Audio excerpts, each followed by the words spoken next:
Hey guys, welcome back to my channel. This is ஃபோர்ஜி ரெட். So இன்றைக்கி இந்த வீடியோவில் நம்ம எதை பற்றி பார்க்க போகிறோம் அப்படின்னு கேட்டிங்க அப்படின்னா, நாட்டுக்கோழி முட்டைங்களை இப்படியெல்லாம் சேதாரம் பண்ணலாம், வேஸ்ட் பண்ணலாம் அப்படின்றத பற்றி தான் பார்க்க போகிறேன்.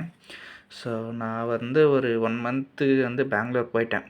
1 மந்த்தாக இங்கே வரல. நான் வீட்டில் என்ன சொல்லிட்டு வந்தேன் அப்படின்னா, ரெகுலராக இதை பார்த்துக்கோங்க, இன்குபேட்டரில் இந்த தடவை முட்டை வச்சுருக்கேன் அப்படின்னு சொல்லியிருந்தேன். பட் ஆனால் இது ரொம்ப அப்படியே ட்ரை ஆகி இப்போது இது ஒரு 1.5 மாதம் ஆகுது. இதுக்குள்ளே எப்படி கரு கூடியிருக்கு. ஆக்சுவலாக இது அவ்வளோதான், இதுக்கு மேலே எதுவும் பண்ண முடியாது. பட் ஆனால் எத்தனை முட்டைங்க வேஸ்ட் ஆகிருக்குன்னு பார்த்தா தான் கொஞ்சம் வயிறு எரியுது. இதில் இருக்கிறதெல்லாம் நல்ல லைனேஜ் பொட்டையோட முட்டைங்களாக எடுத்து வச்சுருந்தேன். இப்போது ஒரு 30-40 முட்டை வேஸ்ட்டு. ஸோ கொஞ்சம் மன வருத்தமாக தான் இருக்குது. பட் இருந்தாலும் அடுத்த பேட்சுக்கு வைக்கிறதுக்கு டைம் வந்துடுச்சு. ஸோ அதனால் முட்டைங்களை எடுத்துகிட்டு வந்திருக்கேன் இதில் ஃபில் பண்ணுறதுக்கு. ஆனால் வேஸ்ட்டான முட்டைங்க இதெல்லாம். கொஞ்சம் வயிற்றெரிச்சலாக இருக்குது. பட் ஆனால் வேறு என்ன பண்ணுறது, ஃபில் பண்ணி தான் ஆகணும்.